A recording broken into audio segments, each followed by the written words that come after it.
ETV YouTube ఛానల్స్లో మీ వ్యాపార ప్రకటనల కోసం ఈ నంబర్కి కాల్ చేయండి.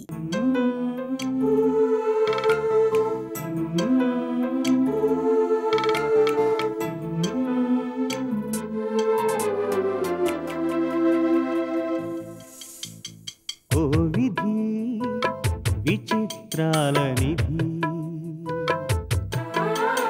ఓ విధి విచిత్రాల నిధి, వింత కథల సారథి, ఆశ నిరాశల వారధి, నిరంకుశ నిర్ణయాల నిర్దయవానిధి, ఓ విధి విచిత్రాల నిధి, ఓ విధి విచిత్రాల నిధి.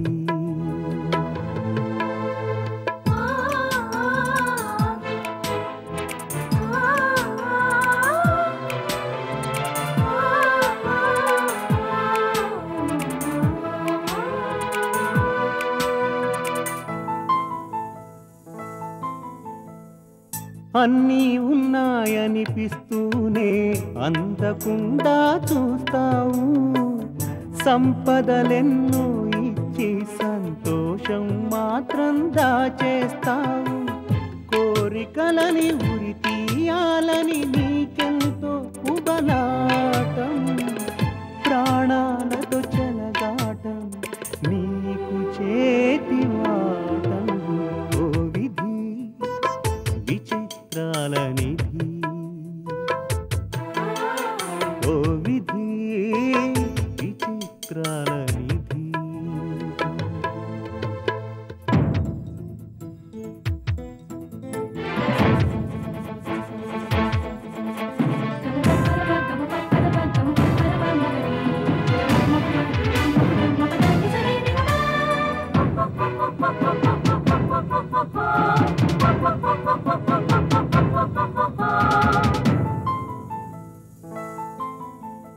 ఊహలు తలకిందులు చేసి ఉనికిని చాటుకుంటావు, ఊహించని మలుపులతో ఉసురు పోసుకుంటావు, మనసు మమతలపై నీకు అనాదిగా కక్ష,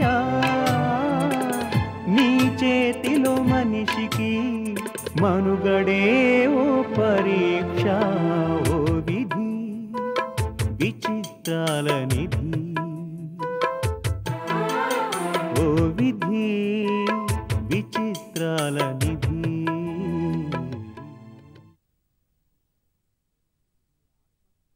నీ ఆత్మస్థైర్యాన్ని చూస్తుంటే ఆశ్చర్యంగా ఉందమ్మా లక్ష్మి. వెళ్ళొస్తాను.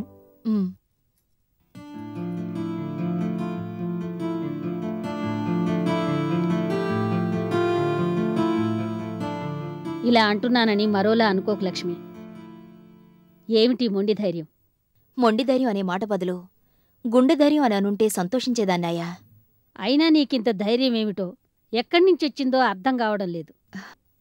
అయ్యగారిచ్చిన ధైర్యం. కంపెనీను కొలిక్కి తీసుకురావడానికి అయ్యగారే సతమతమైపోయిన సంగతి నీకు తెలుసుగదా. తెలుసు. వైఫల్యంలోనే సాఫల్యం, ఓటమిలోనే గెలుపు తాలూకు రహస్యాలు ఇమిడి ఉంటాయని అయ్యగారు అప్పుడప్పుడు చెప్పేవారు. ఆ మాటల్లో ఎంతో నిజముందని నేను అనుకుంటున్నాను. అంత మంచి వ్యక్తి దగ్గర పనిచేసిన స్టాఫ్, వర్కర్స్ అంతే మంచివారని అనుకుంటున్నాను. ఆయన చేతి అన్నం తిన్నవాళ్లంతా ఆయన పట్ల తప్పక కృతజ్ఞత చూపిస్తారని అనుకుంటున్నాను. నేను అనేదాన్ని కేవలం నిమిత్తమాతురాలినే. కంపెనీ స్టాఫ్ సహకారం కోరుతాను. అది తప్పక అందుతుందని అయ్యగారి కల, తప్పక ఫలిస్తుందని నాకు నమ్మకం ఉంది.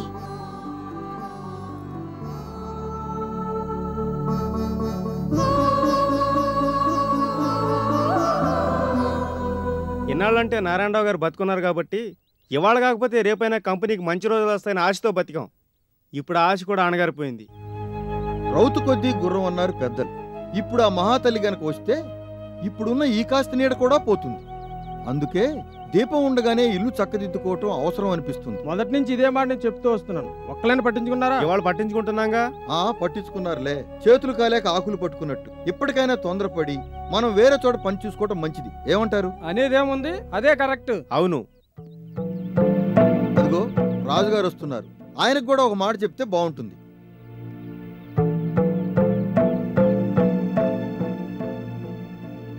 ఇంత సీరియస్ గా డిస్కస్ చేస్తున్నారు, దేని గురించో? ఇంకా దేని గురించి ఉంటుంది సార్? అయ్యగారా పోయారు, కంపెనీ చుట్టూతా అప్పులు. పోనీ ఎవరైనా సమర్థవంతులు కంపెనీ బాధ్యతలు చేపడతారా అంటే అది లేదు. అడ్డదారుల్లో కొంపలోకి దూరిన ఆడ మనిషి ఈ కంపెనీనేం బాగు చేస్తుంది, ఇక మమ్మల్ని ఉద్ధరిస్తుంది. అందుకే ఇక్కడ పని మానేసి ఇంకెక్కడైనా చూసుకుందాం అనుకుంటున్నాం. సరే, నాకు తెలిసిన ఒక కంపెనీలో మీకు పని ఇప్పిస్తాను, నాతో రండి.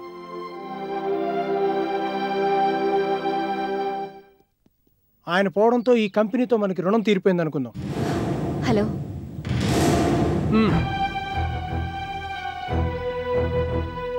ఆగండి. నేను మీకోసం వస్తుంటే మీరెక్కడికి వెళ్తున్నట్టు?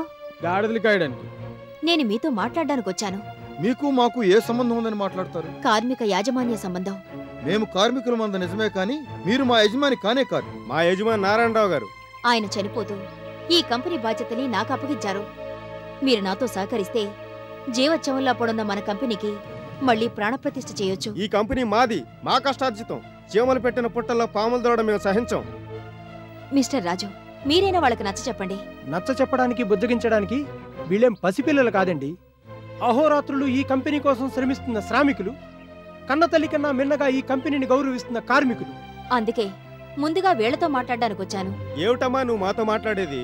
మీరు వర్కర్స్ గా జాయిన్ అయినప్పుడే ఈ కంపెనీ మీకు తల్లయింది. మీరు దీని బిడ్డలయ్యారు. చిన్నతనంలో తల్లి మనకు అన్నం పెడుతుంది. ఆ తల్లి అవసాన దశలో ఉన్నప్పుడు బిడ్డలవైన మనం ఆదుకోవాలి. అది కనీస మానవ ధర్మం. ఈ కన్నతల్లి అదృష్టం ఏమిటో, ఈ కన్నతల్లి పట్ల మీ ప్రేమ ఏపాటితో రుజువు చేసుకోవలసిన తరుణం ఇది. కళ్ల ముందే శిథిలం అవుతున్న ఈ కంపెనీని మనం కాపాడుకుందాం రండి. కార్మికులు, యజమానులు కలిసిమెలిసి పనిచేస్తే ఎటువంటి సత్ఫలితాలుంటాయో రుజువు చేద్దాం రండి.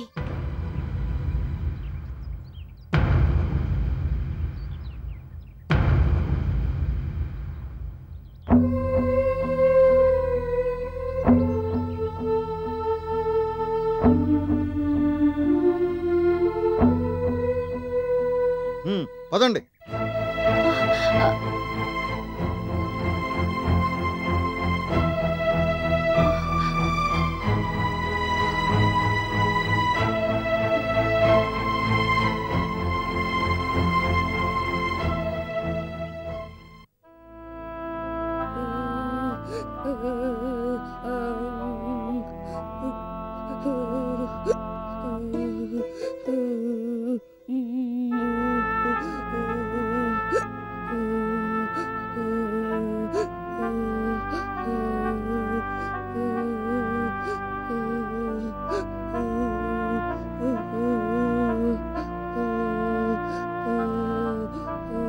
బాబు దీపక్, గుడ్ బాయ్స్ ఎక్కడైనా ఏడుస్తారా? చూడు, చెల్లె ఎంచక్క గదిలో నిద్రపోతుందో. ఇందా ఈ బిస్కెట్స్ తిని వెళ్ళాడు. నాన్న కావాలి. అలా అడగకూడదని అమ్మ చెప్పింది కదా. నాకు నాన్నే కావాలని నేను చెప్పాను కదా. లక్ష్మి, ఏంటాయా? ఓసారి ఇలారా.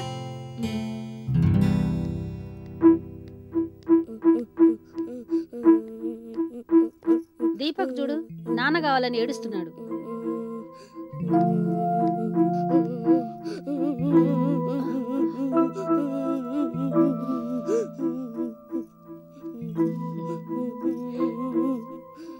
నా మీద కోపం వచ్చిందా? నాకు నాన్న కావాలి. నాన్న అమ్మ దగ్గరికి వెళ్ళారన్నాను కదా. అమ్మంటే నువ్వే కదా. అవును బాబు, అమ్మంటే నేనే. నాన్నగారు వెళ్ళింది దేవుడి దగ్గరికి. ఏం కాదు, నాన్న పూజ గదిలో కూడా లేడు. నాన్నగారు వెళ్ళింది ఈ దేవుడి దగ్గరికి కాదు బాబు, ఆ దేవుడి దగ్గరికి. ఇంటికి ఎప్పుడు వస్తాడు? ఇక రారు. ఎందుకు రాడమ్మా? ఆఫీస్కి వెళ్ళినా ఇంటికి వస్తాడు, మీటింగ్కి వెళ్ళినా ఇంటికి వస్తాడు. దేవుడి దగ్గరికి వెళ్తే ఎందుకు రాడమ్మా? దేవుడు రానివ్వడు బాబు. ఎందుకని? దేవుడు బ్యాడ్ బాయా? కాదు, దేవుడు నాన్నగారిని చూసి చాలా రోజులైందట. మీతో చాలా విషయాలు మాట్లాడాలి నారాయణరావు గారు, ఇక్కడే ఉండిపోండి అన్నాడట. నాన్నొస్తే నేను మాట్లాడను. మరి నాతో మాట్లాడతాను. మరైతే ఇద్దరం గదిలోకి వెళ్ళి మాట్లాడుకుందాం. పద.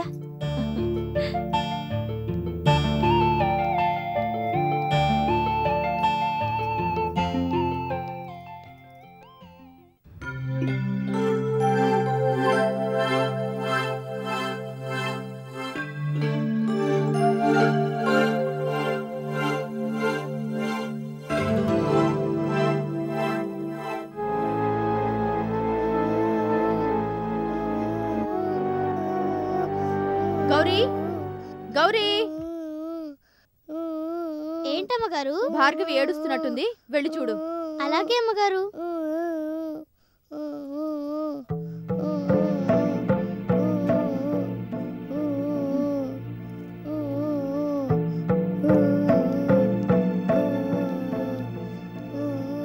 రోజీ, పాప ఏడుస్తుంటే ఇలా పట్టనట్టు కూర్చున్నావే? పనిపిల్ల ఇప్పుడే వెళ్ళింది, ఏడుపు మానేస్తుందిలే. నువ్వు ఇంట్లో లేనప్పుడు ఆ పసిదాన్ని ఆల్నా పాలనా పనిపిల్ల చూస్తుంది. నువ్వు ఇంట్లో ఉన్నప్పుడు కూడానా? పనిపిల్లను పెట్టింది భార్గవిని కనిపెట్టుకుని ఉండడం కోసమే. పాలివ్వడానికి కూడా ఎవరైనా అపాయింట్ చేయలేకపోయావా? అన్నీ తెలిసిన నువ్వు కూడా ఇలాగే మాట్లాడతావే? రేపు జరగబోయే సెమినార్లో చదవవలసిన పేపర్స్ ఇవి. సరిగ్గా చదవకుండా వెళ్తే 10 మంది ఏమంటారు? కరెక్టే రోజీ, 10 మంది ఏమంటారోనని ఫైలు ముందేసు కూర్చుని పసిదాని ఏడుపును కూడా పట్టించుకున్నంత బిజీగా మాత్రం మనం ఉండనక్కర్లేదు. మనం అమ్మా నాన్నలం అయ్యామని, మన ప్రమేయంతో ఒక ప్రాణి భూమి మీదకి వచ్చిందని, అది మన కోసం ఎదురు చూస్తుందని, కలవరిస్తుందని రాను రాను నువ్వు మర్చిపోతున్నావు. ఒక మనిషిగా ఇచ్చిపుచ్చుకోవాల్సిన మమతానురాగాలకు దూరం అవుతున్నావు. అబ్బబ్బబ్బా, అక్కడో ఏడుపు ఇక్కడో ఏడుపు, చస్తున్నాను. గౌరీ, గౌరీ! దాన్ని కాకేస్తావే? నువ్వు వెళ్ళొచ్చుగా. ఏ, నేనే వెళ్ళాలనే ఉంది? నువ్వు వెళ్ళొచ్చుగా. ఎంతమంది ఉన్నా తల్లి తల్లి రోజీ. ఇలా పొగిడి పొగిడే ఆడవాళ్ళని శతాబ్దాల తరబడి బానిసల్లా కట్టుపడేశారు. ఆడది దేవతని, అంత గొప్పదని ఇంత గొప్పదని పొగిడి ఆఖరికి వంటింటికి పరిమితం చేశారు మీ మగాళ్ళు. అవన్నీ మాట్లాడడానికి ఇదా సమయం కాదు కదా. వెళ్ళి పాప సంగతి చూడు.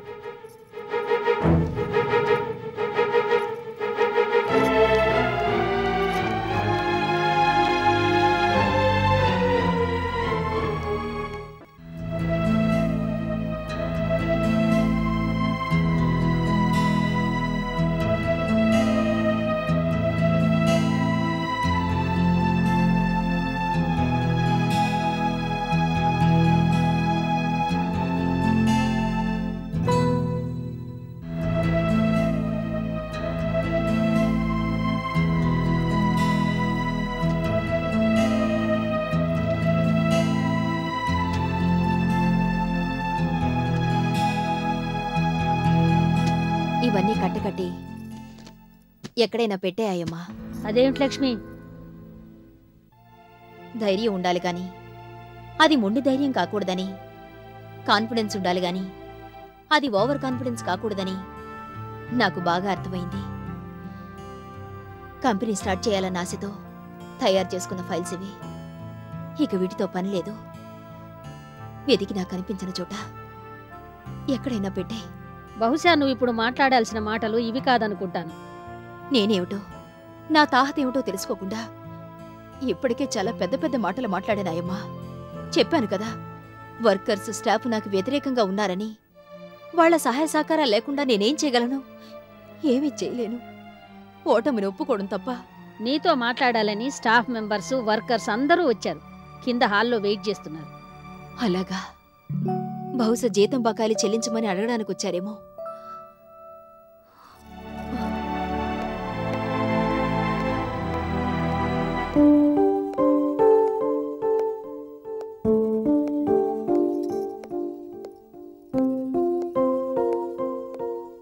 ప్లీజ్ కూర్చోండి.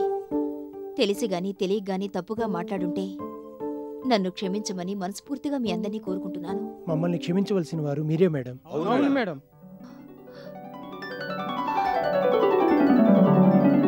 రాజుగారి మాటే మా మాట కూడా.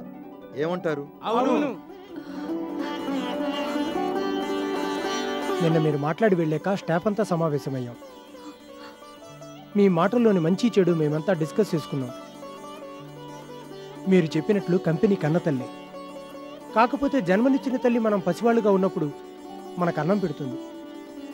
కంపెనీ అనే తల్లి కష్టపడే వాళ్ళందరికీ అన్నం పెడుతుంది.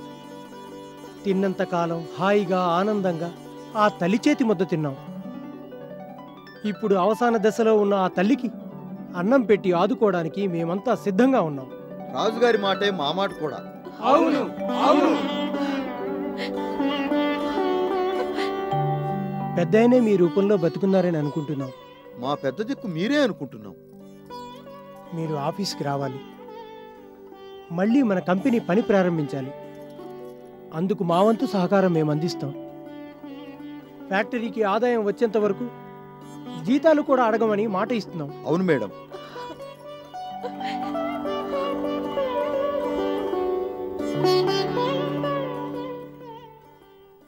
లక్ష్మి,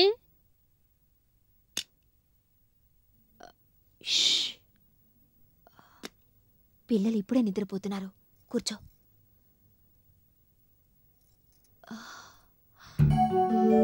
ఇప్పుడు చెప్పు. ఇందాక రాజుగారు ఫోన్ చేశారు. అదేదో ఫైల్ గురించి నీతో మాట్లాడాలట. అలాగా? ఏ ఫైల్ అయి ఉంటుందబ్బా? బాగా అలసిపోయినట్టున్నావు. రేపొద్దున్నే చూడొచ్చులే. పొద్దుట చూడడం కుదరదాయమ్మా. అయ్యగారి గదిలో టేబుల్ మీద 2 ఫైల్స్ ఉంటాయి. తెచ్చి పెడతావా? తెస్తాను గాని నీతో ఒక మాట చెప్పాలనుకుంటున్నాను లక్ష్మి. అదే పిల్లల విషయం. పిల్లలిద్దరినీ ఏదైనా రెసిడెన్షియల్ స్కూల్లో వేస్తే ఎలా ఉంటుంది? ఆహా, నా ఉద్దేశం ఏంటంటే, అసలు నీకు ఈ ఆలోచన ఎందుకు వచ్చిందయ్యమ్మా? ఏం లేదు. ఒకవైపు ఆఫీస్ విషయాలు, మరోవైపు పిల్లల ఆలనా పాలనా చూడాలంటే కష్టంగా ఉంటుంది కదా. అలా ఎప్పుడైనా కనిపించానా? నువ్వు కనిపించలేదు, కానీ నాకెందుకనో అలా అనిపించింది. ఒకవైపు పిల్లల్ని, మరోవైపు కంపెనీ వ్యవహారాల్ని పెట్టి ఈ రెండిట్లో నీకేది కావాలని అడిగితే పిల్లలే కావాలంటాను. కంపెనీ వ్యవహారాల్ని ఎవరైనా చూడగలరాయమ్మా. పిల్లల్ని నేను మాత్రమే చూడగలను. ఒక్క పిల్లల్నే కాదు లక్ష్మి, కంపెనీ వ్యవహారాలు చూడగలదానివి నువ్వే.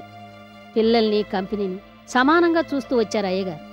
ఇంకా స్పష్టంగా చెప్పాలంటే పిల్లల కన్నా ఎక్కువగా కంపెనీని చూశారాయన. ఇప్పుడున్న పరిస్థితుల్లో రెండిటికీ న్యాయం చేయడం అంటే చాలా కష్టం అవుతుంది. కష్టమే ఉందాయమ్మా. మామూలు కన్నా మరి కాస్తంత ఎక్కువసేపు మేలుకొనుంటాం. కాస్తంత ఎక్కువసేపు అంటే రాత్రిళ్ళు 2 వరకు 3 వరకు మేల్కోవడమా? ఒక్కోసారి నిద్ర కూడా పోకుండా 24 గంటలు యంత్రంలా పనిచేయడమా కాస్తంత ఎక్కువసేపు అంటే? కాదు కదా. ఆరోగ్యం బాగుంటేనే ఏ పనైనా చేయగలం. నీ ఆరోగ్యం గురించి మామూలు కన్నా ఎక్కువ శ్రద్ధ తీసుకోగలిగినప్పుడే అనుకున్న పని అనుకున్న రీతిలో సాధించగలం. లేదంటే ఇటు ఇల్లు అటు కంపెనీ కూడా రెక్కలు తెగిన పక్షులవుతాయి. నీ శక్తిని తక్కువ అంచనా వేయడం లేదు. నీకింతకు 100 శక్తి రావాలని, అయ్యగారి కల తొందరలో ఫలించాలనే నా కోరిక.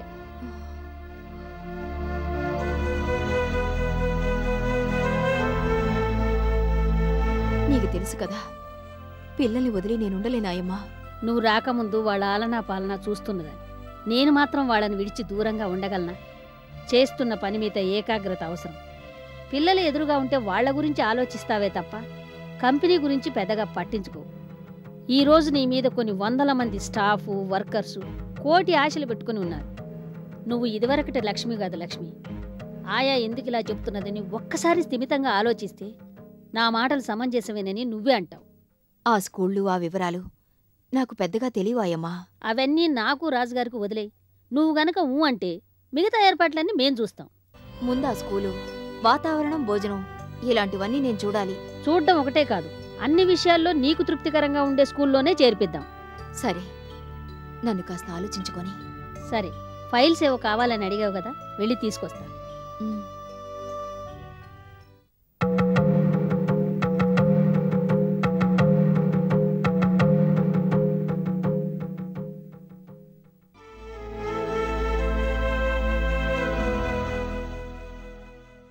ఈటీవీ విన్ యాప్ రోజుకి కేవలం ₹1 మాత్రమే. ఇప్పుడే ఈటీవీ విన్ యాప్ డౌన్లోడ్ చేసి సబ్స్క్రైబ్ చేయండి.